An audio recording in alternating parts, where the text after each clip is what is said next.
Radiation glowing, mutants all around. Sometimes we laugh, sometimes we cry, but we know no matter what, we'll always have the time. Talk about the wastelands, talk about the lore, talk about surviving radiation storms, talk about the doubts, talk about the fears, talk about the game we all love. It's Fallout through the years. That Fallout show.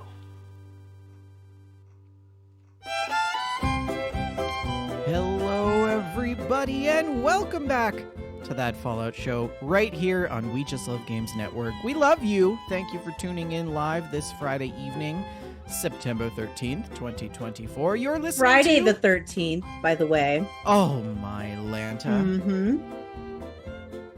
Well, I am happy to report that the show is running smoothly. So, Ray. Friday the That's good 13th. news. Friday the 13th.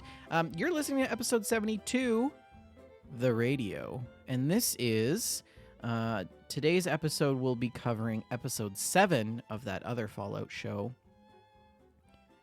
But before we get into the meat and potatoes of the episode tonight, I am your co-host Vendertron, and joining me this evening, as always, is Shalene. Hello, Shalene.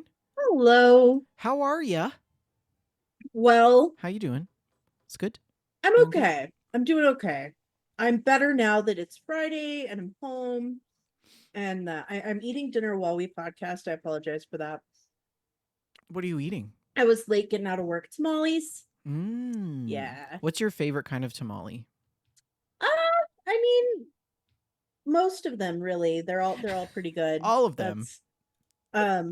The only tamales that I don't like are like occasionally, because like when you're a tamale connoisseur, sometimes you've got to take a risk, right? When you like tamales, you are sometimes buying these out of the back of a stranger's car, and every now and again that results in food poisoning. The funny thing is she's being serious. She's bought them out of the back of strangers' cars. Yes, this is Of course I have, Mhm. because tamales. Yes. But these are from the tamale store in Phoenix, and they're amazing. These are the chicken chipotle ones. Really, really good. Chicken tamales, always a good choice. Yeah, Chicken. I'm having a good time eating my dinner. Are there others? I was late getting out of work, so sorry. That's okay. That's all right. Yeah, I had a pretty good week. I got another funding application sent off and making Excellent. some good progress on my dissertation. I have a final meeting next Monday to hopefully submit that for final review, which inches me one step closer to defense. Got a job interview lined up for next Friday, so it's really tough juggling all these different things. Oh, I think my vibratory pump has arrived from Amazon. We were just talking about that. Why before don't the you show. explain what a vibratory pump is? Because Yeah, so it doesn't sound a little bit yeah. fun. This espresso machine decided to start going on the fritz after I descaled it last weekend. And the vibratory pump on it, the pump that moves the water through the machine, started to go. And so anyways, I ordered a new pump. Apparently they're very common and easily to get your hands on, so I just ordered it from Amazon. But as I went through the week, the pump started working again. So the machine is fine. It's working That's fine. so irritating. And now I'm going to have an extra part, which is fine because that's probably the thing that's going to go first on it anyways, I hope, because I don't want anything else to go on it. But I now fully know how my machine actually works and can probably nice. fix any part of it. So that's always a That good is thing. super nice. You're very handy. Yeah. So, anyways, yeah, it's been an all right week. That's pretty much all I have to I'm say. really excited because there's Pokemon Go Ponyta Day tomorrow, so excited for that. I'm still Pokemon Go's got me in a chokehold, so Yeah. that's my life right now. Yeah. It's true. Well, don't forget the show is sponsored by Oak & Crow Coffee. If you head on over to oakandcrow.com, you can pick up a bag of We Just Love Coffee blend, and $2 from every purchase of that blend goes to the Children's Miracle Network. And we also, Shalene,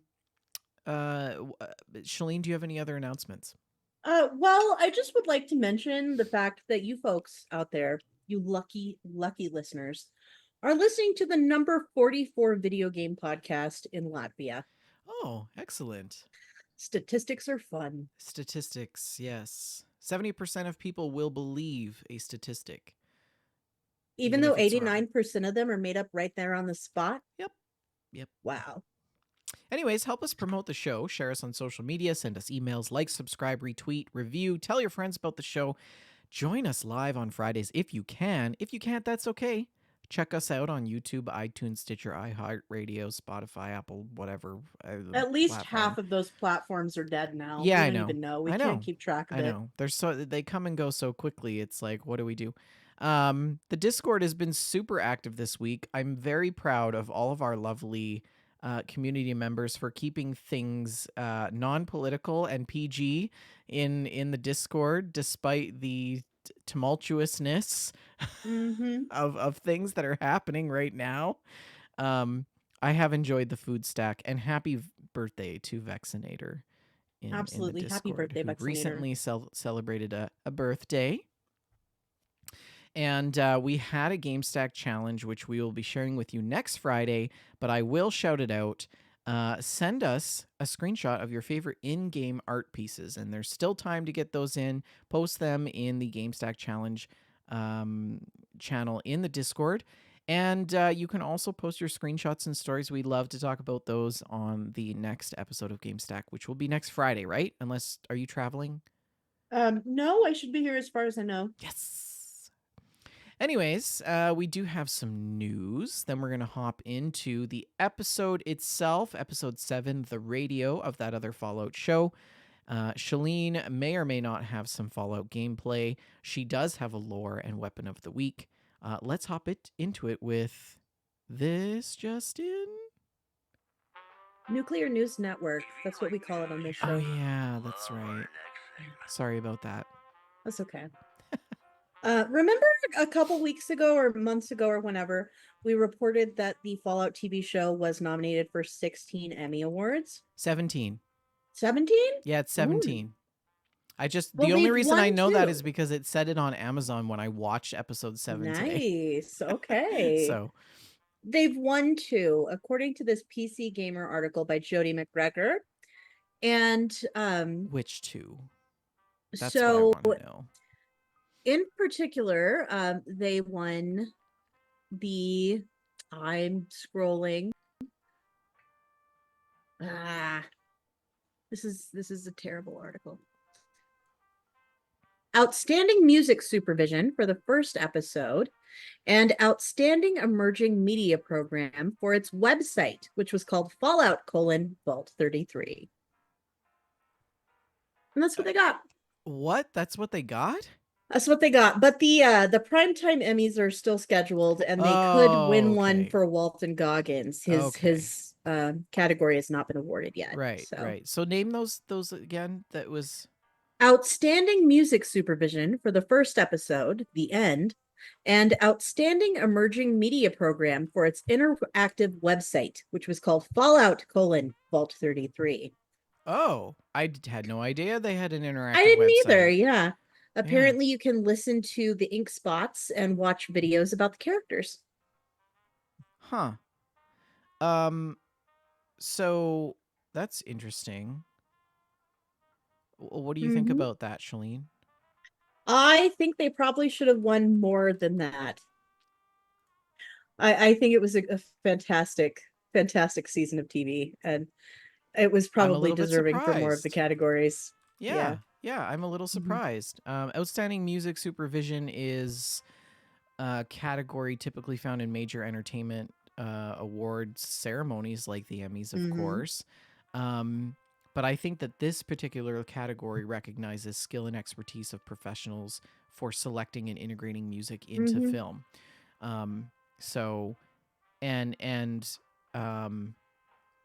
they curate pieces and instrumental pieces to sort of enhance narrative within the shows themselves and create mood and emotional impact, which I think by episode 7 you and I Mhm. can now conclude very conclusively that they have perfectly placed music throughout the show, Absolutely. perfectly That's curated something that that you list. point out almost every episode.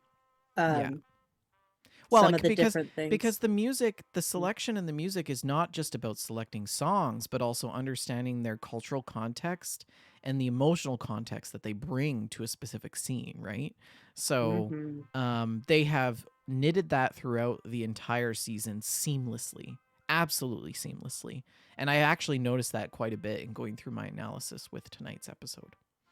By the way, this is a fantastic website. I am definitely gonna poke around this after the show. This is a really, really Fallout cool. Vault 33 There's a link in in the article.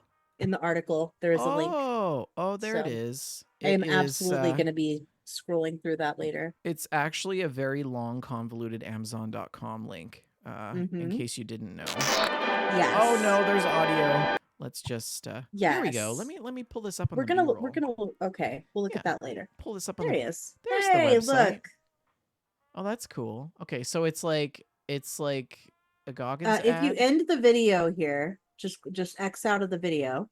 Oh, there we go. Oh, cool. Then you can Look, it's navigate. You're in the Betty. vault. Mm-hmm. Oh, you can set the picture. Oh, we're doing this right now. It's going to be Chet. It's going to be Chet. Absolutely has to be Chet. Oh, it doesn't change. Okay, that's fine. And Oh, it gives that's you so some lore. cool. And then look, you can leave your vault and go in the hallway. And then from the hallway, you have navigation options and you can head to the wasteland. Isn't this a fun website? This is I had so no idea this was interactive. here. Oh, this is Chet's place. Oh, that's cute. Yeah, So because it he shows was a the little thing about gatekeeper. him. Mm-hmm. And then what is this here? It just shows you. Oh, so each little piece is another piece of lore, so to speak. Oh, the gnome. Yes, of course. It's really fun. That's so cute. And It's then a great website. if you go out into the wasteland, then what happens? It's just I another. don't know. I haven't gotten that far because we're doing a podcast. Right. So Yeah. So it's just. Oh, okay. And then it takes you to Philly. Yeah. this is a great website. Go to Ma June's. You can go to Ma June's. Mm-hmm. Oh, that's great. Look, you can look around in Ma June's place. I Really like good website. this. I like Highly recommend this. checking this out. Very good. Yeah, check that out.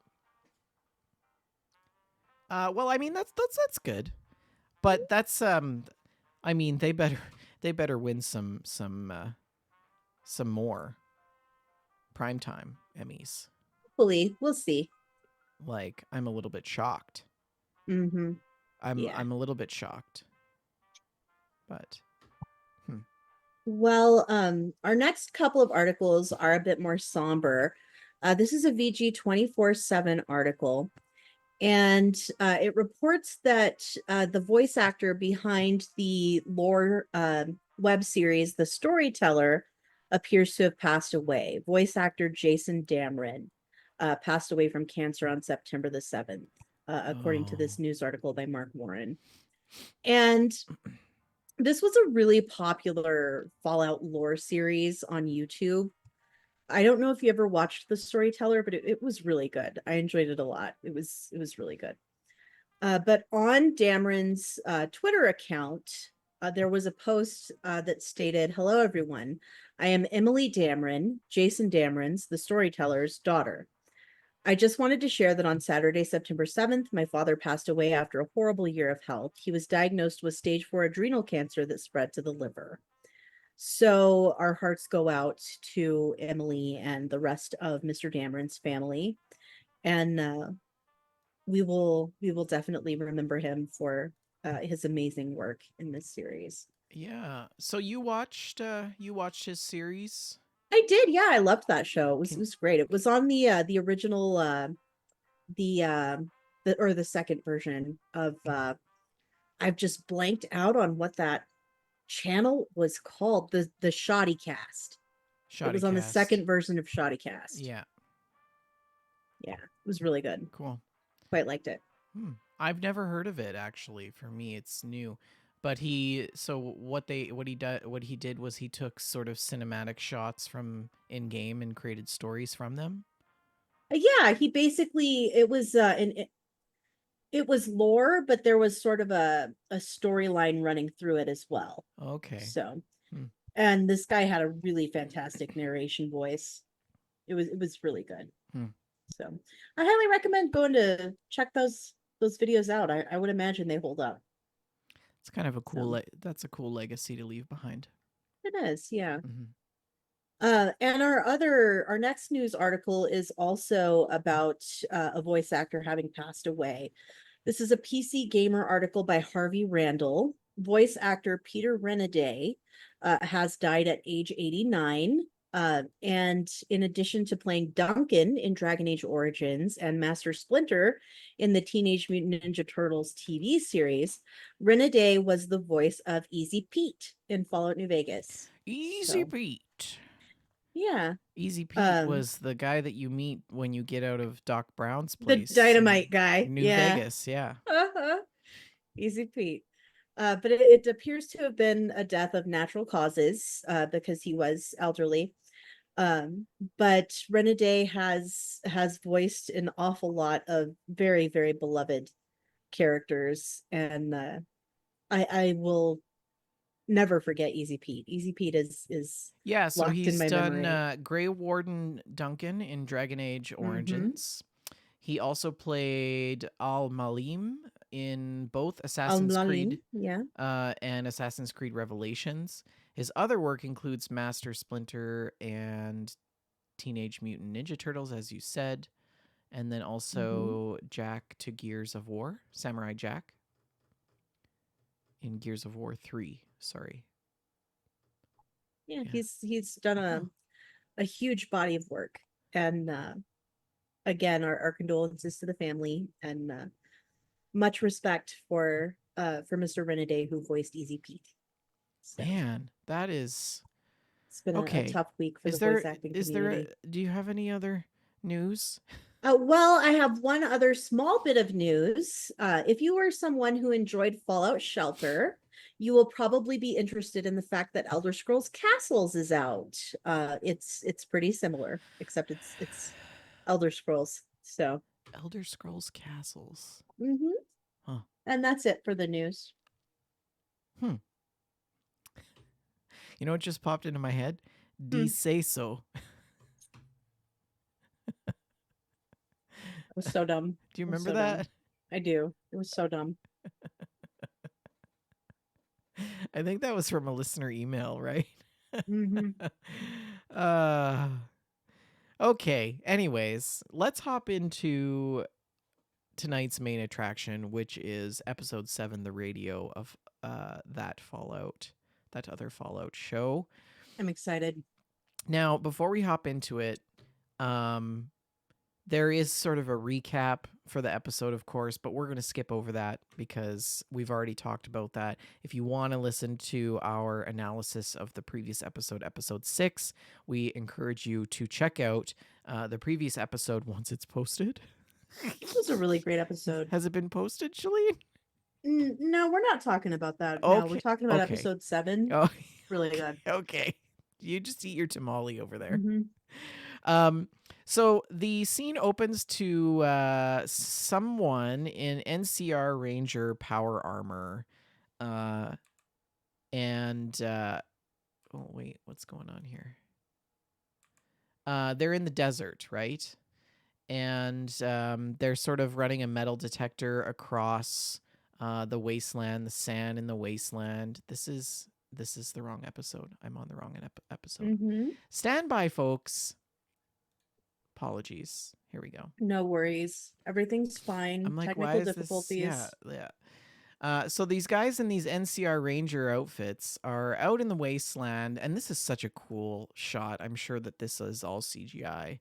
But they've got metal detectors. I feel like some of this is not. I feel like some of it could be practical. Desert. Yeah.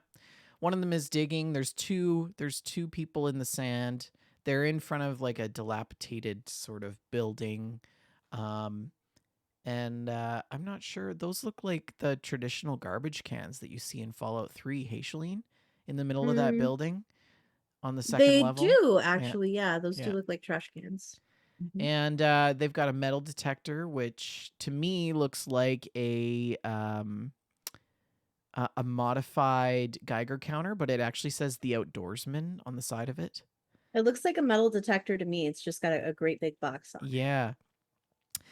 He waves at his companion, who is also looking through the sand, and he picks something out of the sand and he puts it in his bucket of things, and then they walk back to what presumably is their homestead, where we are introduced to where they live.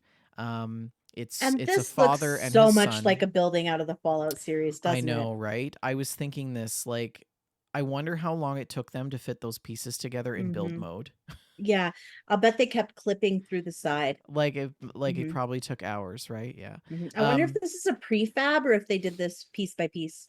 And you also see the water windmill Hmm. pump to the side there, and they've got an oil barrel burning with something in it, and the son, it's a father and son. They take off their ranger gear, and the son takes the metal that they collected from the sand and he dumps it into what is presumably a makeshift smelter, right? Hmm. Um, and then we see their faces.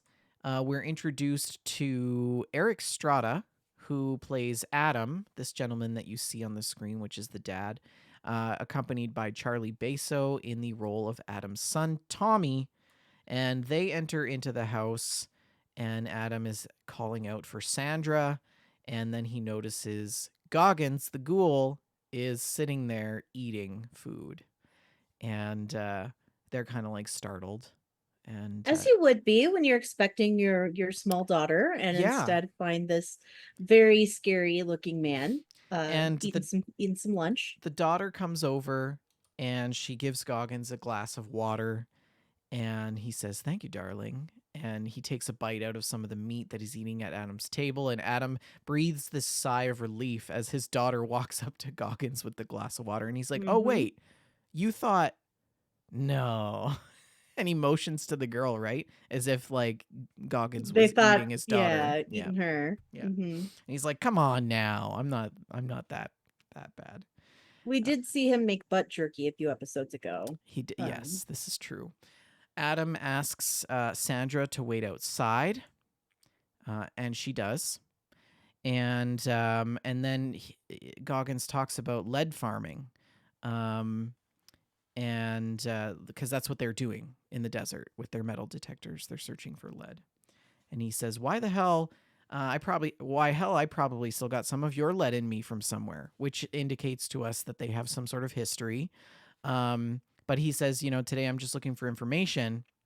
Adam's like, "I'll tell you anything you want to know. Just leave us in peace, right?" And Goggins says, Am I out of date, or did I hear 3 kids?" And Adam says, "I had an older son, but he's gone. He took up with a mad woman in the hills 2 years ago. We haven't heard from him since." And Goggins says, "There's always some new little faction, ain't there? Brand new team of believers with their own ideas and how they go about the world. And what did you say the name of your eldest was?" And Adam says, or he says, "Did you say it was Rufus?" And Adam says, "Well, I didn't say it." And he says, "Well, that must make you Tommy," which is the son who was standing next to him. It's And always intimidating when someone can put you off balance by knowing things that they shouldn't know. yeah. And Goggins seems to have some information. Um, and he says that Rufus got mixed up with this mad woman. And he said, according to this, and he pulls a letter out of his pocket. And he said, Rufus sent Tommy a stash of caps to pay a courier for the safe transport of an Enclave defector to that very same madwoman in the hills, Moldaver. But the problem is, by the time I got this letter off to your brother, it was all a little bit hard to read. And he holds the letter up, and there's a bloodied hole in it, Yeah. which suggests that Goggins He killed him. killed Rufus, right? Yes. And this sort of sets Tommy off. You can sort of see the emotions boiling in Tommy. And he turns to his dad and he says, "I'm sorry." And Adam says, "Tell him, son. Just tell him. Just." And he said, "I didn't want to spend my life digging through the dirt. I wanted to build something so we'd at least have a chance." Which is a story we're very familiar with in the Fallout universe. Mhm. Somebody out there trying to like make their life just a little bit better. They're going to be something and live up to their dreams. There's always that sense of hope or thread of hope in the wasteland, which I've always enjoyed. Adam says, "Tell him what he wants to know, or he's going to kill us and your little sister." And Tommy says, "She's at the observatory," which is the ghoul was asking, "Where's Moldaver? Where is she?" Mhm. Right? And he says, "She's at the observatory." And this Adam- encounter the tension here is just dialed up to 11 for I this love whole encounter. Yeah. I feel like we know exactly how dangerous the ghoul can be. And like you feel a little bit of fear for this family, even Yeah. though this is a sympathetic character that we do like. We do feel some fear for this family. Mm-hmm. And the moment where he asks, like, "Now, am I just gonna walk out of here?" I love this. Yeah. It's a real like Yes, it's moment. such a cowboy like, it's just, movie line. It's so Western, right? He's like, "Are you going to try Mhm. to draw me?" And they're just sitting there like hands like Mhm. twitching, you know? And the boy stupidly tries to grab a shotgun. Why would you grab a shotgun? Like, that's such a clunky thing. Well, that's probably what he had. Right? And Goggins just blows this kid away. Doesn't even give Yeah. him a chance. And yeah. Anyways, that's sort of the end of the scene. Goggins gets up. Adam's embracing his son, and he walks off into the desert. Now he knows where Moldaver is. He's heading towards the observatory, which is presumably Griffith Observatory, right? Mhm. So Yeah, and then we go back in time a little bit. This is now Cooper sitting with his friend, if you don't recall, Charles. Charles, what's his name? I don't recall. I forgot now. I remember it was his friend from acting. Yes, his actor friend. And they're at previous Miss Moldaver, which is Miss Williams, played by Sharita Chowdhury. And she's giving some sort of sermon to a group of people. It's a communist meeting. Right, communist meeting, thank you. And she's going on about the future. And she says, something along the lines of, "But the future is getting closer and we can see it." I always found I found that this line was kind of interesting because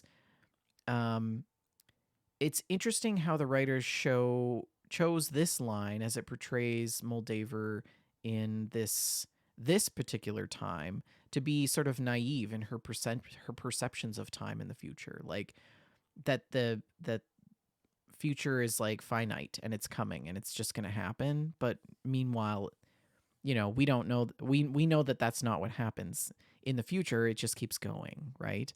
And she's talking about better future is a cliff's edge, and like, we need to address these things.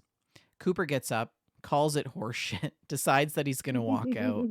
Charles Whiteknife is the guy's name. He's played by Dallas Goldtooth, and he's trying to convince him to stay. And William said, "Mr. Howard, I'm sorry, I didn't hear what you said." And he said, "I said, this is kind of horseshit." And she's like, "I didn't realize that America's favorite gunslinger was so sensitive." And he says, "I have my principles, and that's all, those." And she said, "And those principles of yours, how much did Vault-Tec pay for them, right? To take that off of your hands?" And he says, "Well, this is America. Everybody has a sponsor, and I'm not ashamed to earn a living, And so they have some sort of discourse back and forth between the two of them about their opinions on communism and fascism and America and future and yeah.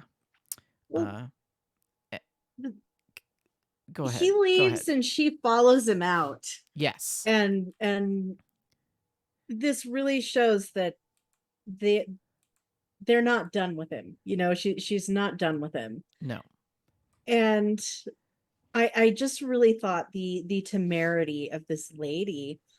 She suggests that she might know his wife better than he does Yes. because she knows a different side of her, and states that she had developed cold fusion, a renewable energy source that would end the resource wars. And Vault-Tec bought every company she'd ever worked for and buried it. Yeah, it was And funny because he's like, so what are you, like a millionaire communist now? mm-hmm, mm-hmm. And she says hypocrisy is like violence in your movies. If you only let the bad guys use it, the bad guys win. And he says something in response to that. He says, a good bad guy doesn't see themselves as the bad guy. And I think Mm-hmm. this was probably one of my favorite lines from Cooper so far Mm-hmm. in the season. I thought that was just brilliantly written. Yeah. They I talk agree about with that. Yeah. the resource war that they're currently facing and how Vault-Tec is going to bring a means to the end that war and then she gives him a device and he says, "Well, what is this?" And she says, "It's a listening device." And he's like, "A listening device? Like you want me to spy on my wife?" And then he says, "Good luck with your revolution. Like you can keep it." And she says, "No, like keep it as a token, you know." Yeah, what are your thoughts on that, Shalene? I'm sorry, I'm just trying to ban I got this it. thing I in the got chat. it. You got it? Okay, good job. Good job. Ooh, Rick got it before we could get there. Nice. Thanks, By the way, Rick. hi Rick. And Just got home. yeah. Um, I've blanked. I'm We're not doing a talking good about job she here. gave him the earpiece and she She gave wants him him the to spy earpiece. on his wife. I was surprised that he accepted it at all. I really was. I was surprised that he accepted it at all. Mm-hmm. Yeah. I like how she says, "I'm not a communist, Mr. Howard." That's just a dirty word they use to describe people who aren't insane. I was like, oh, interesting. Okay. And then we flash forward to the Fallout load screen. Did I just say load screen? Splash screen, title screen for the episode. Well, we There are we go. very used to load screens, and this Yes. one is submerged in water. I find it interesting how these are a little bit different every time. And this is sort of the hint that we're gonna pop back over to Lucy and Vault 4. Yeah, this one is submerged in water with droplets. You get kind of that underwater audio trigger. BioShock vibes. And when you look at the Fallout lettering for the title, the lettering is sort of rusted a little bit. It looks good. Then we're over at Vault 4, which, if you recall, this is where Lucy and Maximus had fallen through the trap door in the floor into the weird vault with the people with all the mutations and the overseer, Cyclops overseer. And when we left, Lucy had just been captured by Vault security after she broke into the 12th floor. That's correct. Yeah.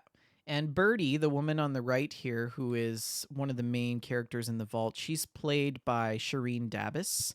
And she says, we let you into our home. We tended your wounds. We gave you food and water. Overseer Benjamin, who's played by Chris Parnell. I'd like to point out Ella Purnell, Chris Parnell. It's interesting similarity in last names. Mm-hmm. He's like, but you just had to go to level 12, didn't you? And Lucy's like, I saw what you were doing, and it was terrible. Like, you people are monsters, right? Those poor women, you were experimenting on them. And Birdie says to the overseer, we need to show her the holotape, right? And so they play this holotape. And this holotape shows a man who's played by Eric Berryman, Yeah, who and this is the family from the last episode. yes, in the When commercial. Yes. yes. Eric Mhm. Berryman, who plays Lloyd Hawthorne, if you recall, Hawthorne Medical Laboratories, which was a pre war medical research company in LA, California, a subsidiary of Voltec Corporation. And so this holotape sort of basically shows Hawthorne trying to explain that their experiments were good. And in the background, he's a lab assistant pushing equipment up against a door to try to barricade themselves in.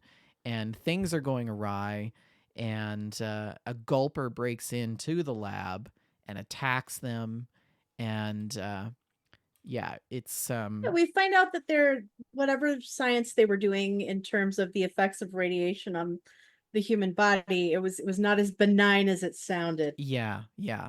And I love this scene, Shalene, because the gulper shows himself right here in this. He takes out Hawthorne, and then after that, uh, we see the overseer wiping a tear from his single eye. Yes! This is one of my favorite parts of the entire episode, where the he's explaining that that's, their ancestors were the products of these experiments, and that was his great great uncle Pete. This is the best thing ever. There's so many layers to this scene, Shalene. Like, I can't help but wonder if this has some sort of slight euphemism to the overseer's sinister nature, right? Because he's a cyclops and he's like streaming a single tear, and he's wiping it away. And the fact that he has this shedding of this single tear sort of subtly gives him away as this unemotional and ruthless person, but on the outside he's like very like, friendly and kind and things. But I think that there's something a little bit more sinister there. And we see sort of that in his outbursts in the previous episode. I don't know about that. I mean, this was his great uncle Pete. Well, I mean, that's the other thing. And I love that Lucy, she sympathizes with him. Like she's mhm, like, I'm sorry you lost your uncle. But really she was talking about the people in the experiment, right? right. But I think there was sort of like a double entendre there. Like she was also trying to say sorry that you lost your uncle, but Yeah. And I really I like the next part here where they ask her, well, what was the experiment in your vault? And she's like, well, there wasn't one. yeah, Look at she's her so like, really? they're like, Oh, yeah, really? yeah. They're like, huh? What do you mean? That's not possible. Yeah. You sweet summer child. And then yeah, and then Birdie's like, your ignorance cannot excuse your Mhm. cruelty. You have infected our home with violence, and now you must pay the price. And in the meantime, in this conversation, Lucy is tethered to a table by shackles, right? She's sort of bound to this table. And these security guards come into the room and they take her away. And Lucy's like, no, wait, like, you can't take me. And then the scene flashes to Maximus, who is living his best life in his guest vault dweller pad. I had not noticed the glass of champagne before. He's in a bathrobe. He's relaxing, enjoying some popcorn in his vault dorm. He's watching a movie. He's got some cram on the table. I think that's the can of caviar that he The was asked, best part and of the this champagne. is that the movie is not actually a movie. It's just that little loading screen type thing of the waterfall. It's just a loop Yes. of this black and white waterfall, and Mhm. he's just glued to the screen watching that. So good. And this is where we see the reason why the curators of the music supervision did win an Emmy Award, because the song by Jack Shandlin, I'm Tickled Pink, starts playing, which is Mhm. part of the commercial on the TV. And it's all about things are so good, the skies are blue once again, everything is fine. And Maximus, as he's sitting there, he sees Lucy get dragged by the window by some security guards with a black sack over her head. Um, I love that he hesitates. yeah, he just shoves some more popcorn in his mouth and then he's off running. He's like, okay, I gotta go to work now, right? So obvious, so oblivious. Sorry. And then we flash over to a Red Rocket. And this was an actual Yeah. set, right? We know this. This was a practical effects set, and it looks so good. It This looks looks so good. just like a Red Rocket you would find in the Mhm. game. So good. And brilliantly made. And in this scene, we are running into everybody's favorite offbeat character, Thaddeus, who is the scribe for Knight Titus, or Maximus at the time. Squire. But Squire. The two have sort of separated and gone their different paths. But Thaddeus has a companion now, CX404, who is trailing behind him. Or at the gas station. I think he comes up No, she was upon him. behind him. She was traveling here on- with him. Mm. I've never been angrier at a TV character than I was at Thaddeus in this Yeah. moment. Yeah. I love this scene because also very carefully placed music. Merle Travis, 16 Tons starts playing. And he's dragging this And huge he's dragging the giant Squire bag of all of the equipment with him as Mhm. he's limping because his foot was just mauled. How did he injure his foot again? I was trying to remember. Maximus stepped on it in power armor. With the power armor, that's right. Mhm. That's right. Anyways, he sits down and in the trunk of a car and he pulls this boot off. Shalene, do we show it or do we not show it? I'm cool with showing it, but I feel like YouTube will not be cool with showing it. It is so. But I like go for it, man. It's fine. so gory. It's it is horrible. This is the toe. Oh, the toe! Just hanging there. This is like okay. I'll have you know, I was eating lunch during my rewatch of this episode, and I had regrets. At this point in the show, okay, we've watched people's heads get exploded and crushed with power armor. We've got chainsaws taking people's heads off. We saw a man's leg get gnawed by some machine foot thing, and like just blood and gore left and right. But this is the one that made me cringe. So bad. It was just ugh. Anyways, I don't want to look at it anymore. It was a bad time. So he's checking out his foot, and Thaddeus is so funny because he's like, "Wow, that's really bad." You know, he's like, it's like that meme, like I'm in danger, right? Yes. And he's like, "Yeah, I'm pretty much gonna die, probably. Yeah." And CX404 comes along and sniffs the foot like, this looks pretty tasty, you know?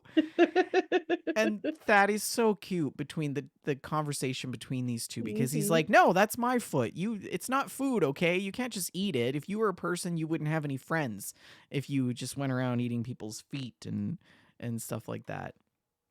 And so Thaddeus sort of tries to regroup. He's got the head with him, right? The dog also wants to eat the head, by the way. Mm-hmm.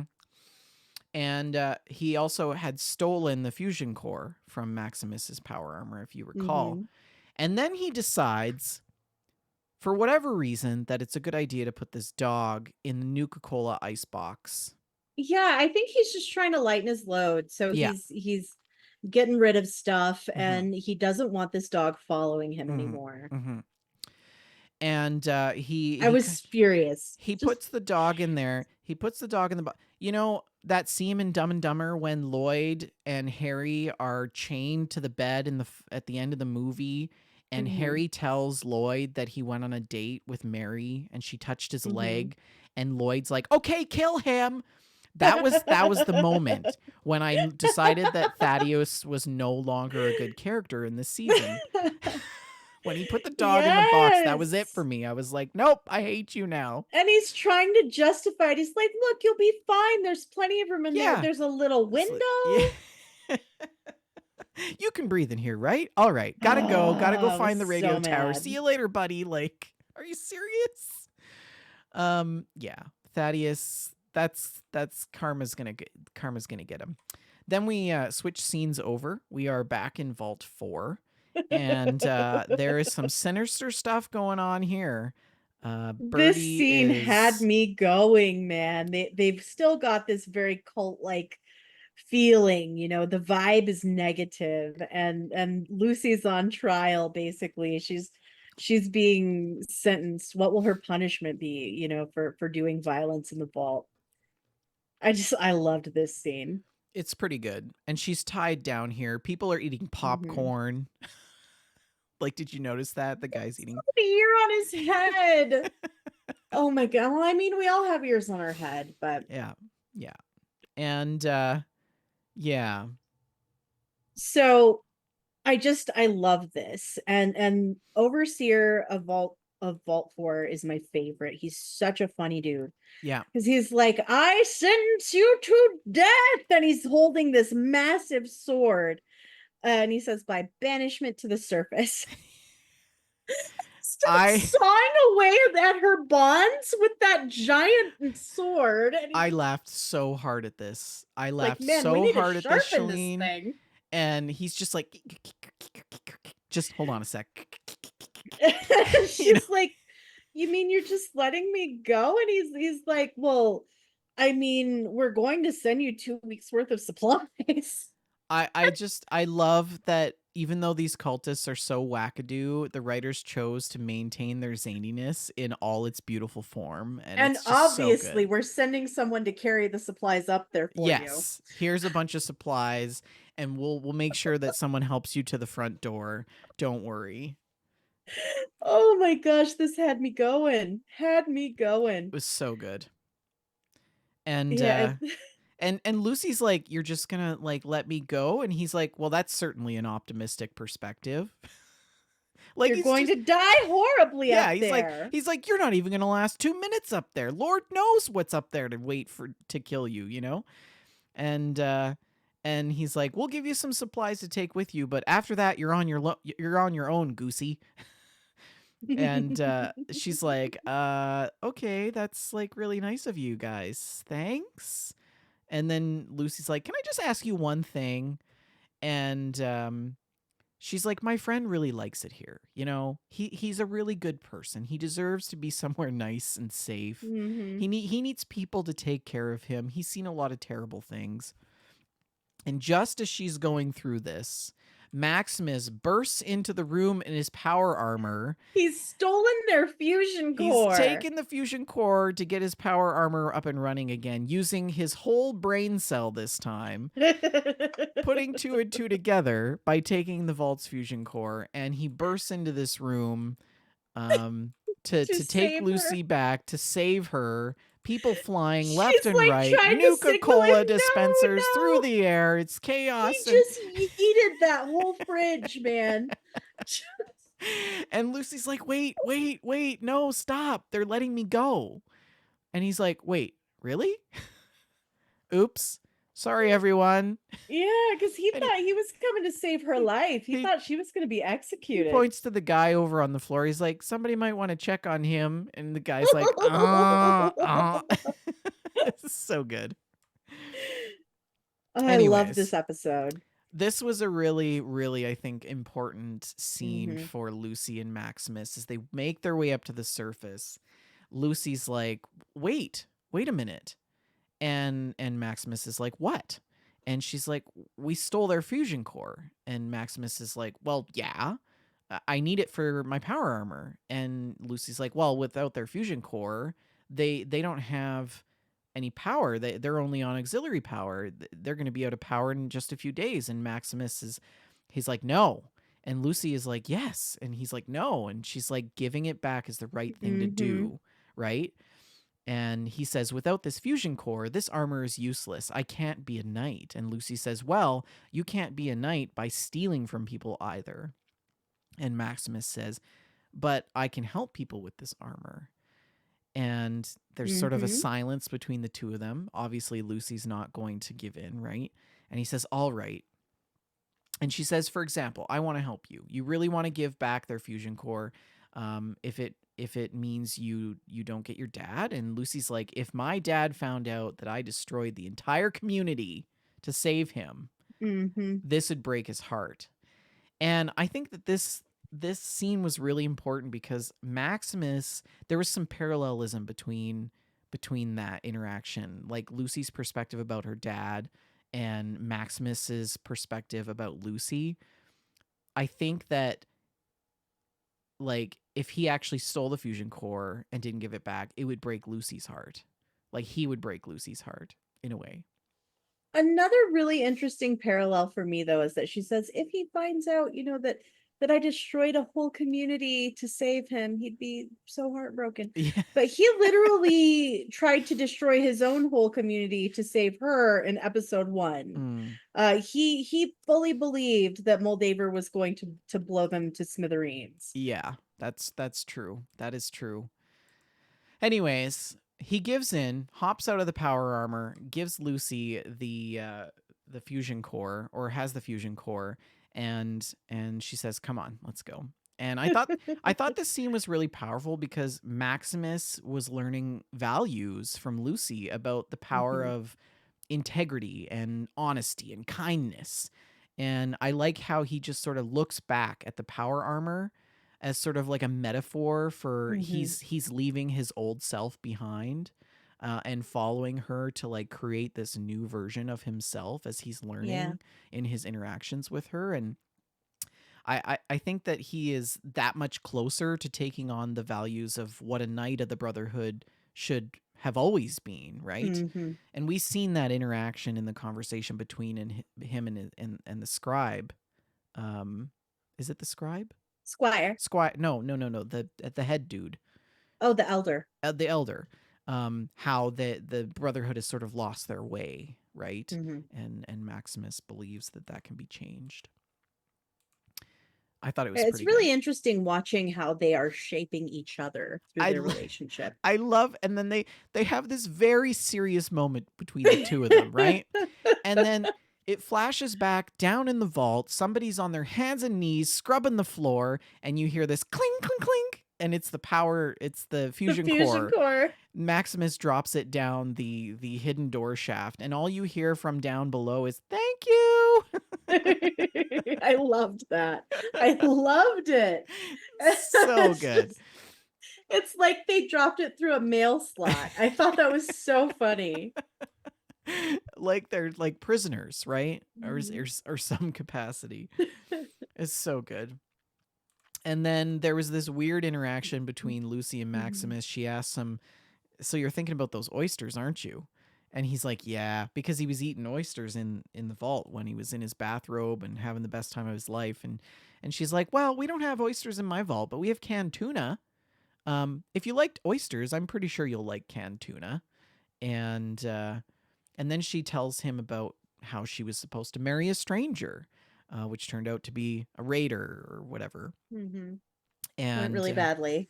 and then Maximus takes this moment to reveal his true identity to her, Mhm. or to basically say that he's been lying to her in saying that he's a knight. And he says this fully expecting her to walk away from him, just like Thaddeus did. Mm-hmm, mm-hmm. But really, it's the background of this is so different.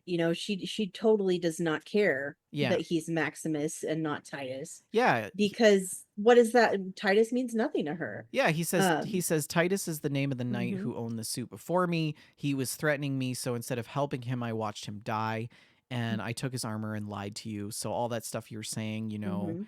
about me being a good person, and then Lucy's like, "I just threw acid on somebody's face, an innocent man's Mhm. face, and I've been up here for only 2 weeks." Yeah. She's like, "The wasteland sucks, yo," and he's like, "Yeah, it does sometimes." um, and then she was just like, it was so cute because she's like, "Do you want to come live with me in my vault?" And he's like, "Yeah, I do." This And is a then really tender moment. they just like had this happy moment, and they turned and walked out of the medical laboratory, and she said, "Let's go find that head." And that was sort of the end of the scene. And then we flash to, I don't know if we necessarily flash to DJ Carl, but DJ Carl comes on the radio, Right. I think in this we're with moment. Thaddeus. Yes, and Thaddeus is Limping through the desert with Thaddeus. yeah, and I just want to read what DJ Carl says because I think it's pretty cool. This is a reference to, if you don't recall, Three Dog from Fallout 3. So he says, "Hey yo, this is DJ Carl at KPSS broadcasting from the base of the once beautiful Hollywood Hills. Like most weeks here at KPSS, this week is Fiddle Week. And when all of my airtime will be spent luxuriating in my small but mighty collection of fiddle tunes, so I'd encourage you all to sit back and enjoy this folksy, gutsy sound of bygone fiddlers. And if you don't like what you hear, just a reminder that I don't take visitors at the station. A simple postcard will suffice. That said, enjoy the fiddling." And then some nice sort of fiddling comes on the radio, and I just had this feeling of when you go to, what is that fort in Fallout 3 and the Pridwin is there, or is that Fallout 4? Fallout 4 has the Pridwin. What is that fort that's there? Fort I'm not 100% sure. Anyways, there was always a radio there playing like violin music or like fiddle Mhm. music, and I was like, oh, that's so good. But I do think that this was kind of like a callback to Three Dog a little bit, Mhm. maybe. The Yeah, I music, mean, there are a lot of DJs in the Fallout pantheon Yeah. at this point. yeah, the music that does play is called Minutemen Radio by Heather MacArthur, and DJ Carl is played by Fred Armisen, in case you didn't know. And Thaddeus is making his way through the desert, and we see a glimpse of the snake oil salesman again, who is Oh, this guy is back. played by John Daly, and he is trying to finagle rigging a shotgun, presumably to take his own life. He's got the muzzle of the shotgun in his mouth, out in the middle of this wasteland, in the middle of nowhere. And Thaddeus just happens to show up, and he notices that Thaddeus is there, and he starts running after Thaddeus. He's like, "Excuse me," and Thaddeus freaks out, and he drops Yeah. his case of magic pills and potions, and he says, "Don't kill me, I'm a doctor, I can help you," because he notices that Thaddeus is limping, right? Because he got his I foot love crushed how by he the power switches armor. from like, well, I'm gonna have to kill myself to, There's oh, an look, opportunity. a customer, Yeah. a customer. Follow me. I'll fix you right up, right? And I just love this. I also, I don't know if anybody else noticed this. Maybe it's a coincidence, but Snake Oil Salesman, the acronym is SOS. So I thought that was kind That of is clever. a little funny, yeah. I think that's just coincidence, but It is. The snake oil salesman term goes back very of far course. into our history. He's like, "Come with me, step into my humble pharmacy." And now, is this room reminds me very strongly of the room where the butt jerky ghoul lived? yes, I think Is this that the same room, I or is it think- just a reminiscent room? It could be the same room, but we know that, you know, scrounging through the wasteland, you often encounter buildings that are pretty much identical. So are you saying that the devs copy pasted an asset? It's possible. Is that what you're telling me Mhm. here? Mhm. Reuse the assets? I do love the Snake Oil Salesman. He is sort of a comic relief for the show. Nobody really knows his background or his story, but he's just there, you know? Where did he come from? This guy, oh, he's a trip. And Thaddeus is like, he shows that he is not necessarily that good of a person, even though we kind of came to like him during his time with Maximus. Until he put a he's dog not in a that great of a box. guy. Yeah. Mhm. And it's so funny, the interaction between the two, right? Like, he's like, "Let's take a look at this tattered Tootsie of yours. Have a seat." And, you know, the guy's very flamboyant, and he's trying to sell his business, right? His product. He's a carny. And Thaddeus takes the sock off. He's like, "Ooh, I've seen this condition before." And Thaddeus is like, "Someone stepped on my foot?" And he's like, "Yep, that can be sometimes fatal." He's like, "But you're in luck, because I've got just the cure. I have in my possession serums and potions for every malady and misfortune that could possibly beset a wandering traveler such as yourself." And he clicks the case open. He said, "What's stopping me from just killing you?" Thaddeus pulls his gun out. and he aims it at the guy, and he's like, whoa, whoa, whoa, like, when it comes to serums, not many people know the difference between noxious and benign. The Mm-hmm. murky hue of green could aid the humors, a brackish tint of shamrock, and that's the sound of your lower intestine falling right out. I'm like, okay, that's a good Fair. That's fair. good Yeah. sales pitch. Good Okay. sales pitch. Okay. Okay, you got me. And Thaddeus is like, fine, just give me the right thing, okay? And he's like, okay, but before we start, there's a small matter of a fee. And Thaddeus is like, well, I don't have any caps. And he's like, but I do have this fusion core, you know? And the guy's like, well, that'll do. Like, great. That's perfect. Exactly what I wanted, actually. It's better than caps. Um, I'm not sure if Thaddeus really knew the value of the fusion core in the I think wasteland. he did, but when you're talking about your life, Well, that's true. That's true. Anyways, so the guy turns around and he rifles through his briefcase of potions, and his little train case of potions reminds me so strongly of like a caboodle that you put makeup in, like from the 90s. yeah, Like do you remember the caboodles? That yeah, yeah, it's just what it immediately flashed to. yeah. And he's like, all right, let's get started. This elixir that I have heals all things. And he's like, I mean everything. But I must warn you, the taste is not that great. And Thaddeus grabs it and he tries it out, and it's terrible. And he hates it. But his foot magically starts to heal. And this was actually some pretty cool CGI. Yeah, let's watch this for a couple seconds. The foot is just knitting itself back together. Even the snake oil salesman looks impressed. I love that the foot knits it back together, but the big toe is like gnarled and twisted still. Like, it's never gonna be the same again. It's so good. Like, you can see it down here in the corner, right? Oh, it's so Oh good. my gosh. And Thaddeus is like, wow, thanks. That's amazing. And the guy's like, sure thing, buddy boy. And he's like, closes the suitcase rapidly, and he starts packing all his stuff up. Gotta Like, get out of here. gotta get out of here. I've got my pay, and I'm gonna leave. And Thaddeus is like, do you know where I can find a radio tower? I have to make a contact with my base. And he says, I think there's one over that way. There's a big crater.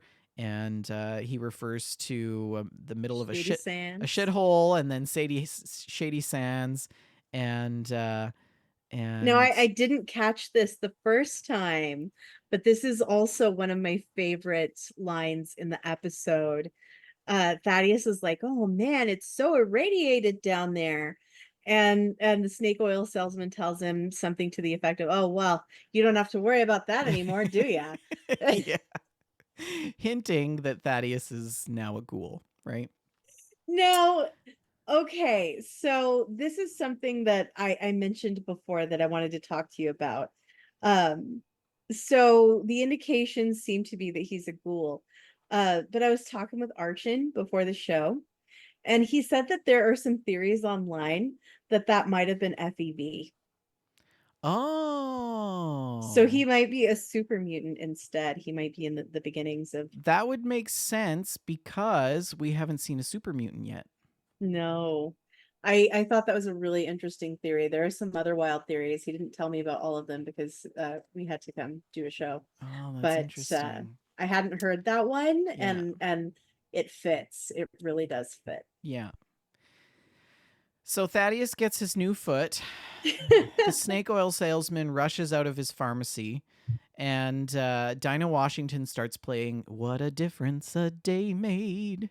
24 little hours, and it goes through the music. Very perfectly placed, as always. And we flash to the next scene, which is Norm in the lab. Norm in the vault. Mm-hmm. And Norm is bringing food to the prisoners, which is the raiders that were left over from when Moldaver came into Vault 33. And they're gobbling up the food. And the next day he comes back, and the raiders are being carried out of the jail on stretchers. They're all ill or dead, or most of them are dead. And Norm says, "What happened?" And Betty says, "We don't know." The medic says it looks like rat poison, but we'll find out who's behind it. And we don't actually know, right? Who did this? It's really interesting. She tells Norm something about how she had earlier told him that words have power when he had said that he thought that the raiders should be killed. Mm-hmm. And this indicates that maybe, does she think it's his fault? Is she saying that she did it? Is she saying that she thinks he did it? There's so many possibilities here, and to me, it's really unclear. I think it was Steph. Mm-hmm. Absolutely. I think it was you're Steph. probably right about that. Because they killed her husband. And she was out for revenge. Norm still wanted to approach things diplomatically, but logically as well. But Steph is the kind of person that would be vindictive like that, I think. But I agree. I wouldn't put it past Norm to just do this for the sake of his own well-being and the well-being of the other members in the vault. That Norm has it in him to murder a room full of people on his own. Yeah. Even though he suggested that they should be executed, I don't think that he has it in him to take that decision on himself. Yeah. It certainly gives him an MO, though. For sure. Right? Because he's the one that suggested it, and now they all died, and everybody's going to be thinking that it was probably him. So this next thing does make me think that it may have been something to do with Betty, that Betty may have some knowledge we don't know about. Because when the people are talking about this, they are immediately distracted by the fact that she sends out the new assignments to who is moving to Vault 32 and who will be remaining in 33. Yes, and you know what, Shalene, you make a good point, because where is that screenshot of Betty? Right here. Mm-hmm. She comes out of the room, and oh, I missed it. There. She has this sort of look on her face that is very sort of mischievous and nefarious, right? Like she activates the thing, and then everybody gets their notification, and she sort of gives people like the side eye, like. Anyways, I love that we see Woody swear for the first time. Yeah, when Woody. he finds out that he's going to Vault 32, and he's like, "Oh," says the F word. He doesn't wanna. I think that this actually might have been a strategic play by Betty as well. Oh, of course it was. Because he was running against her in the Vault election, right? But interestingly enough, who is this guy again? This is Lear Leary. He gets assigned to Vault 32, and he's so excited about it. He's funny. He was that guy in the line at the voting. Yeah. He said, "I voted for Betty." Yeah. In case you didn't understand. We flash to Chet, Baby, and Steph in the quarters, and Steph is shoving ice down her pants to alleviate some of the after effects of pregnancy, I assume. And they both get the notifications that they're going to Vault 32, and they seem generally pleased about it. At this point, Steph knows that they're going to Vault 32, but we'll talk about that in a minute. Norm uses this opportunity to go and say hi to Chet and Steph, and Steph opens the door. She says, "Oh, hi, Norm." And she's like, "It's just so terrible about those raiders, isn't it?" And this is what made me think that it was her. Yeah, because I was like, "Oh, it's totally her, right?" Yeah. It's a version of Fallout Clue right now, you know? Anyways, obviously Norm is there to talk to Chet, and she sort of bosses him. She's like, "Don't be too long. I'm holding the baby, so you have to pack everything." I loved this approach here. I'm holding the baby, so you have to pack everything. Because we can't put the baby down. The baby can't lay down on its own. No. Of course not. That's not an option. The authority that she has over Chet, and the fact that he just seems to take it less enthusiastic, by the way. Such a pushover. Right? Is totally whipped. Anyways, Chet and Norm have this sort of weird transaction between the two of them because the conversation, like Steph is within earshot as well, right? Mm-hmm. And he says, we're given a starter home unit in Vault 32. It's just going to be the three of us. And Norm's like, so you're just going to like forget about everything that we've seen? And he's like, I feel like this is my moment to start fresh. And Norm's like, you think so? And he's like, Well, well, someone thinks so. someone obviously does. And Steph is like, Yeah. Chet. Steph does his thinking for him now. Yes. And Norm's like, you're a coward, Chet. And Chet says probably one of the most truthful lines in his whole character arc in the whole season so far. He says, we all are, Norm. That's why we live in a vault. Yes.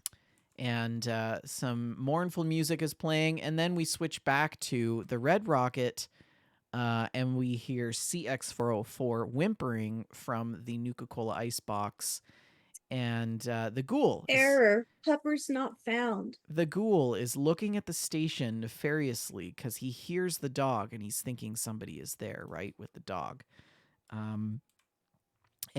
So he goes up to the box, and he knows that somebody's been there because he sees Thaddeus's blood on the ground. He goes to the box and he finds the doggo in the box.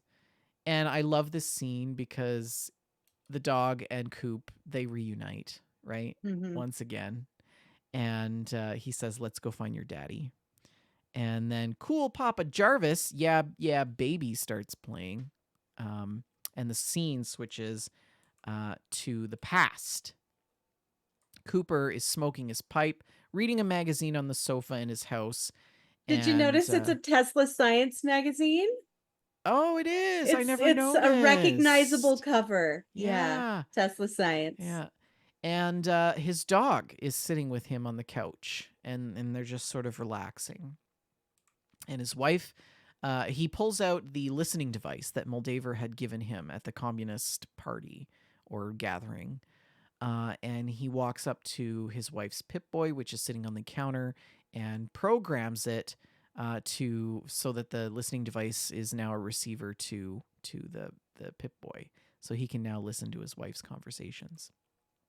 His wife comes in with 3 hot cocos, and he's kind of surprised that she made one for him. And she goes and brings the cocos outside to their daughter, and that's when Coop sort of tests out the Pip-Boy. And he can hear the conversation that they're having out on the patio. And then later that evening, this was an interesting scene that I actually didn't notice, Shalene, until my second watch or third watch around for tonight's episode.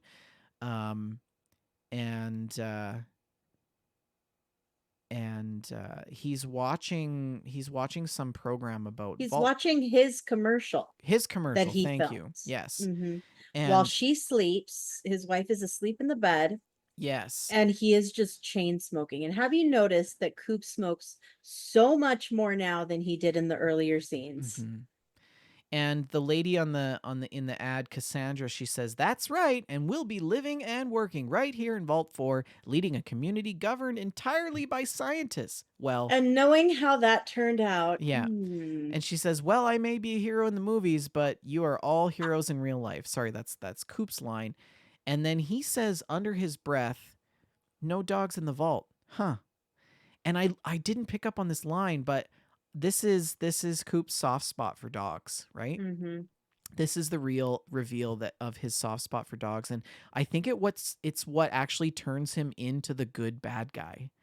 I did not catch that either. And I did not catch that. Was it dogs that turned him into the good bad guy? I don't know. I think it was. That's a pretty thick arc, but CX-404 is a big part of that, right? And then it flashes back. He's petting his dog. Then it flashes back. Well, he and the dog go through the trash to get the listening device out. That's right. That's what they're doing. They're getting that earpiece out of the trash. Yeah. And it flashes forward from him with his dog. Was it Roosevelt? Is the dog named Roosevelt? Yes, the dog's name is Roosevelt. Yeah. He's sitting by the fire with CX-404. And here, this line broke my heart a little, and I didn't catch this the first time either. He says, sorry, dog meat, You ain't him. He calls him dog meat. Yes. He calls him dog And meat. This is the he's first time still in missing Roosevelt. the Still first missing time Roosevelt. the first time in the season that we hear CX404 referred to as dog meat. And I didn't pick up on that till tonight either when I rewatched it. But yes, you're right. He's a dog lover. 200 and some odd years later, he's still missing his boy misses his Roosevelt. pup. Yeah. So good. This is what makes me love Coop even more. Then we flash to the next scene, and it is Maximus and Lucy. And they're walking through the desert, through the wasteland. And then a quick flash over back to Thaddeus with the head. And he is now sitting over at the radio station, which is owned by none other than DJ Carl. And they're making this like awkward small talk. It's so funny. Like Thaddeus is like, yeah, my ride will be here any minute. Thanks for letting me use your radio. That was really nice. And DJ Carl's like, yeah, no problem. And Thaddeus is like, so you were saying earlier that some people, they don't like the sound of the music, really? And they sort of exchange dialogue. I really enjoyed this conversation. It was DJ funny. Carl says, people get really mad, and the thing that no one appreciates is that these are original recordings, and that you can't get that warm sound anymore, that bass and the treble and the mids. And Thaddeus is like, oh yeah, the mids, those are the best ones, like he's just sort of like playing around, right? It's so funny. It was cute. Yeah. It was a cute scene. And then he's like, oh, good job on your booby traps, by the way. These are great. Yeah. And he's like, that one. I like that one. That one's good. And it cuts to the yard, and there's just all these corpses, this field of corpses in massive bear traps, and just the booby traps are crazy. And the little sign, no requests, and no visitors. I think he makes a joke about how everybody's a critic. And I feel like that's sort of a dig from the creators of the show, because it's in this world, everybody is a critic, and it's really funny. I just thought this was really funny. It's interesting. Thaddeus says, people just can't be nice, and then DJ Carl says, hey, is this your ride? And who is walking up? I'm sorry. Rick has joined us in the chat. He wasn't off work in time to do the show with us, but he's hanging out in chat. Yeah. And he just said, this would be me in the apocalypse. And DJ Rick. Yeah, pretty much. Rick, yeah. Talking about the mids. I missed the radio show that he used to put on where he would play vinyls in the Discord. That was fun. Oh, I forgot about it. Rick, do that again. That was fun. Lucy and Maximus start walking up to the radio station. Thaddeus freaks out, and the guy unloads his entire clip of his 9mm pistol, missing every single shot. Bro shoots like a stormtrooper. Yes. And he's like, guess not. Okay. He's like, God, I suck without a scope. and then he doesn't know what to do. And Lucy says, we just want the head. And Thaddeus says, like, who are you? And he's like, I'm the person that cut you off. And he steps back and on a booby trap, and the trunk of a car opens up, and this crossbow shoots a bolt right through his neck. It looks like one of those gag arrow headband things. It's so good. Thaddeus, of course, not knowing he's like a ghoul or a super mutant, takes it like a champ. And Maximus and Lucy have this really confused look on their face, like, huh? I love this. Thaddeus is like, why am I not dead? Yeah, he's like, why am I not dead yet? And then he proceeds to like pull the arrow out of his and neck. Lucy's like, oh no, don't. She's like, I wouldn't do that if I were you. Like, maybe just. And he's like, I can't just leave it in there. I love this. Fallout characters are this amazing combination of pragmatic and zany, and this moment encapsulates that so beautifully. It was so good. It was just so good. And yeah. Lucy's just Comfortable she is. Oh, look at how uncomfortable she is. Oh my gosh. ugh. That's so good. It's so And good. Maximus is like, Thaddeus, I think you might be a ghoul. And he's like, oh no. Oh, I'm so stupid. I should have never trusted that doctor that smelled like that. I loved that line. I loved it. And this is, we mentioned, I think it was in the last episode, it may have been the one prior to that. But I was talking about the foreshadowing about what's going to happen to Thaddeus. And he was so prejudiced against schools, just so prejudiced against them. And now, This is kind of what makes me think that he Mhm, might be a ghoul, but you might be onto mhm. something. He could be a super mutant. Yeah, I thought that was a really interesting theory. I hadn't heard that yet. And I thought it absolutely could have been FEB in that vial. Um, but yeah, it's just really interesting. I just love this. I love this. Then DJ Carl draws their attention to the vertibird that is fast approaching, and Maximus goes, "Oh no, it's the Brotherhood." And they're like, he's like, again, Maximus's single brain cell kicks into high gear, and he says, I "I've was got a working overtime this yeah, episode. yeah." He's like, Thaddeus is like, they're gonna kill me if they find out. And Lucy's like, this is good, right? I thought they were the The good Brotherhood is the guys. good Yeah. guys. And Thaddeus like, we're kind of a complicated organization." Right? And Maximus is like, Thaddeus, give me the head. I've got a plan. And he starts taking the head and he smashes the face and he grabs one of the other heads from the booby traps and he says, you take this one and I'll take this one and you'll have time to run. And Thaddeus is like, you do that for me? After they had this terrible bad blood between the two of them, Maximus is like, give it to me. And then Thaddeus sort of So Thaddeus takes off he takes off with the to go save himself. to He save doesn't. He himself. has 0 heads with him. Thaddeus Yes. leaves with no heads. Yes. Lucy is presented with the real head while Maximus has the false one. And Lucy's like, come to Vault 33, come find me and live with me at my vault. And Maximus is like, I absolutely will. They kiss, and while they're kissing, they're each holding a severed head, and the heads are also kissing, It's which was so pretty good. funny. And Yeah. Maximus looks genuinely happy for the first time in this entire show. Yeah. Yeah. And I feel so bad because as soon as Lucy leaves, the expression on his face changes completely because he knows that he absolutely is not going to Vault 33 to find her. He is going to the Brotherhood to die. Yes. Yeah.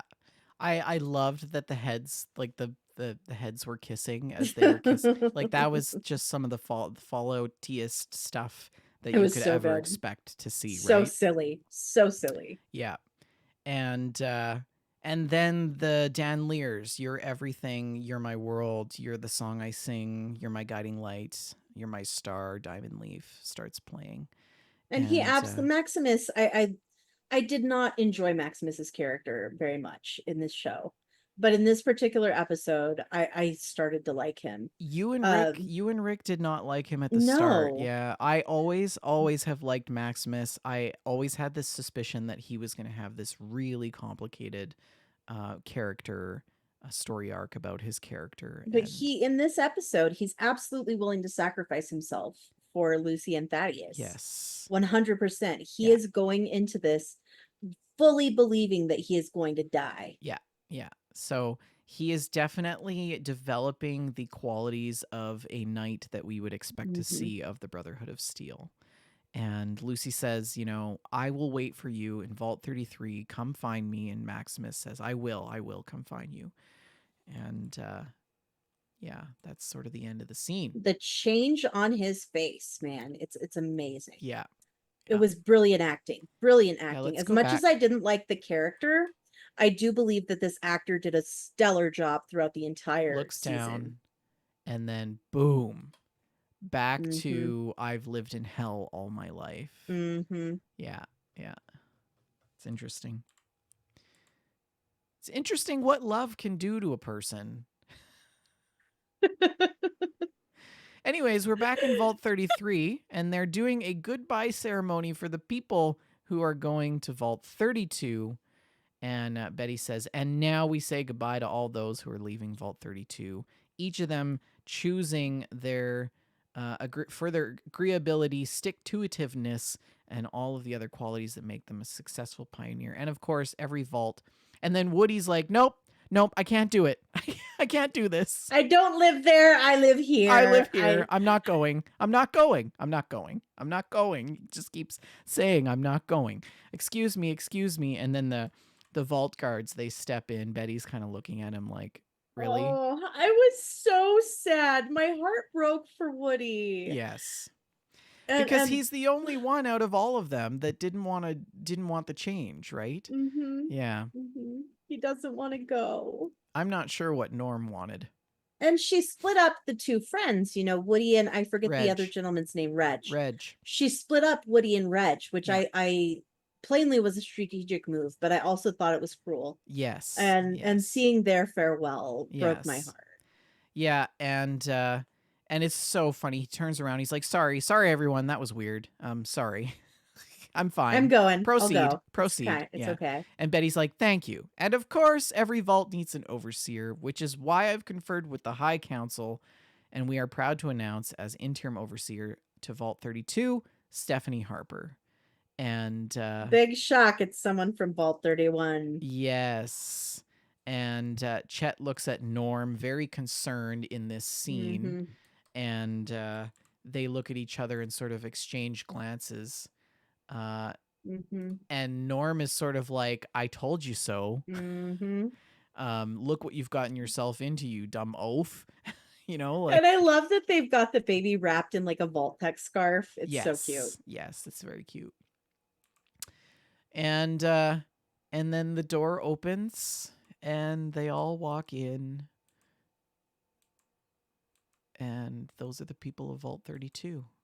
But that go Norm in. leaves while this tearful goodbye is happening. Yes, he uses this opportunity to go and hack into Betty's terminal. And I love this, Shalene. Did you pause and look at the password screen? I want to pause here and look at it because it's so good, right? It is the in-game hacking mini game. It's so good. And I love that Norm is a master of it. I feel like he would be. Yes. There are I see at least one possibility to eliminate a passcode. Same, yeah. Yeah, the one That's on the always top my left. first move. I was looking at the one on the bottom, toward the bottom. Or is that a reset tries? That might bottom Oh, left. yeah. That might be a reset tries. the triangular brackets. Yeah. Yes. The one on the top, the curly brackets. on That the left. eliminates a choice. But I just loved this. This was such a sweet Easter egg to put in there. I wonder for why those of they us who love the chose games. I wonder why they chose dubbed as the password. I don't know. I wonder if that will I reveal don't know if there was itself later. any meaning behind that or if it was just Yeah. And anyways, so Norm logs into, MSN chat. AOL Messenger. Yeah. And he sends a message to the overseer of Vault 31. He says, "Hello." And the overseer responds, "Betty, how are you?"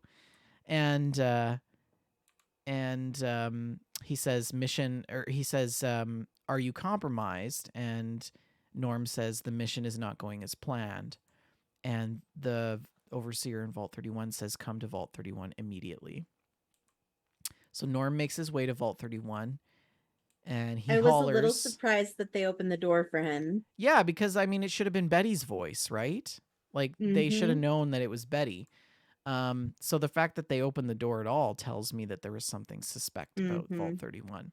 And I thought they were gonna end it right here with this very ominous moment of him stepping Walking inside the vault. Yeah. Yeah. And Norm's in the vault. He's walking down the corridor, and he gets to sort of a part where he hears something robotic off in the distance. And he approaches it, and the screen just goes dark, and that's sort of the end of the episode there. Yeah. But really, one of my favorite things in the world in Fallout is to do vault exploration, to learn vault secrets and poke through old vaults where everybody died horribly. And that's Norm's role in this series. He's the vault spelunker, and I've enjoyed doing that with him. You know, Yeah, it kind of it's fits with fun. his It's character a fun too, journey. because he's got the hacking perk, right? Mm-hmm. And the intelligence perk to figure out the experiments and how to fix things in the vault. If you got to get 9 HEPA filters from 17 different levels in a vault, Norm's your guy. But yeah, and then the end credits are, I think, a little bit of foreshadowing to the next episode. It's a Billboard Griffith Observatory Science and Mhm. Friendship Center, sponsored by Vault-Tec. And if you recall, at the beginning of the episode, Adam's son Tommy tells the ghoul that that's where Moldaver is. So that is sort of a hint to the next episode. And we see here the Griffith Observatory, and downed in front of it are some Brotherhood of Steel vertibirds. There's some corn, maize crops, and things like that. And that's the credits. Looks pretty good. Great episode. Yeah, I thought this was one of the best episodes of the season. I feel like it set up a lot It for totally our final set up a lot. episode. Yeah.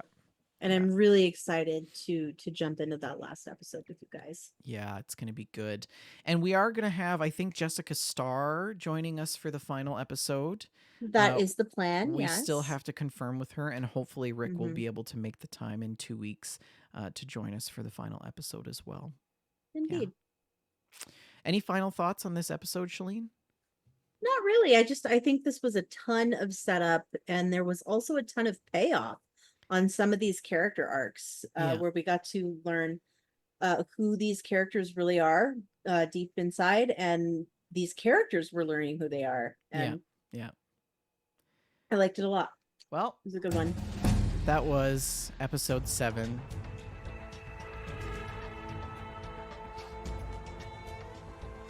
Let's hop into the lore. This is a very quick lore for today. I wanted to talk about cold fusion. And I actually, I wish I had thought about doing this earlier than this morning, so I could have had more time to look into it. Because there's a ton out there. But at some point in one of our old episodes, I want to say it was episode 8, we talked about the resource wars. So that is pretty important background if you want to know more about why cold fusion is a huge plot point. So go back and check that out if you're interested. But as far as Wikipedia knows, cold fusion is entirely theoretical. It is a hypothesized type of nuclear reaction that would occur at or near room temperature, as opposed to hot fusion, which occurs naturally within stars or within a hydrogen bomb. There's currently no theoretical model which would allow for cold fusion to occur. A little bit of background. In 1989, 2 electrochemists, Martin Fleischmann and Stanley Pons, reported that their apparatus had produced excess heat of a magnitude they stated would defy explanation, except in terms of nuclear processes. And they further reported measuring some small amounts of nuclear reaction byproducts. So this indicated that perhaps they had created cold fusion. They did some experiments with the electrolysis of heavy water on the surface of a palladium electrode. And this experiment received wide media attention and raised the hopes for a cheap, abundant energy source. And many other scientists tried to replicate this experiment, but the results were negative. And it was eventually determined that Fleischmann and Pons had not actually detected nuclear reaction byproducts. The United States Department of Energy concluded that there was no convincing evidence for a useful source of energy in cold fusion. And newer research has also proven fruitless. There's a ton more info out there about cold fusion, but frankly, I didn't have the time today to learn to understand it well enough to be able to summarize it for you folks. But interestingly enough, another little fun point is that the Fallout TV show is now listed in the Wikipedia article for Cold Fusion under pop culture references. Oh, that's So, cool. yeah, I thought that was neat. Have you been paying attention to some of the recent news about fission? No, I made did not know there was recent news about fission. Yeah, they've made some new breakthroughs with nuclear fission recently in the news. Yeah. Is it anything we should be concerned about? I mean, I don't think so. It's Okay. all good things. Yeah. That's good. Yeah. That's good. Great weapon or great lore. You also have a weapon of the week?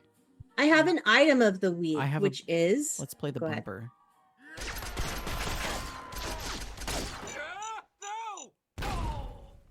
Take it away, Shalene. Such a good bumper. Yeah. The item of the week is the Fusion Core. Yes. Fusion cores appear in Fallout 4, Fallout 76, and the Fallout TV show as an ammunition type. Standardized fusion cores are a high-grade, long-term nuclear battery that was put into use before the Great War. They were used by civilians for devices from automobiles to generators, and the military used them for warfare, to supply power and to power armor, and also to Gatling lasers. Standard interfaces were developed to allow power armor frames to use cores that were salvaged from weapons or generators. And they can also be hooked up to some melee weapons via jumper cables, like you do. And in Fallout 4, a fusion core will power a suit of armor for roughly 20 minutes, which is 10 hours of in-game time. And I find it really interesting that the life is so short when it's in a power armor, but these things can run an underground city for hundreds of years. Yeah. That's just wild to me. Is that some of those inefficiencies that the power armor suits that West Tech created in the power armor suits? I feel like it is. I feel like it is. It's so funny, like that your power, like you can barely make it across the Mojave to the next town over in your power armor, but you can power an entire vault for a millennium. It's those inefficiencies that was it Ted from West Tech was talking about. Absolutely. Great item of the That's week. it. Excellent That's what I choice. Well, congratulations on being prepared for the future. That wraps up this episode of That Fallout Show. Any announcements or closing remarks, Shalene? Nothing special. Just please join us next week for another episode of GameStack Podcast. Yeah, don't forget to submit your challenge photos. We want to see some of your in-game video pieces of art. And I still have to make my way through the museum in Animal Crossing and take a bunch of pictures, but that's a great place to start. Don't forget, you can tweet us at That Fallout Show, at We Just Love Games, Shalene at Shalene L, myself at Vendertron N. We're also on Facebook.com/That Fallout Show and We Just Love Games. Also, we have groups for those as well. Send us some emails. If you listen to this episode and you have some things that you think that we might have missed in terms of the character plot or other items in the episode of that other Fallout show, send us an email and let us know and we'll talk about it. You can also post in the Mailstack channel in our Discord. We check that as well for the same purpose. You can find our show on iTunes and Spotify and Apple Podcasts, wherever you get your podcasts. Please leave us a review. We record live every other Friday at 6:30 p.m. Mountain Standard Time on twitch.tv/We Just Love Games. Thank you all for listening. And Shalene, what is your last word? You're on your own, Goosey.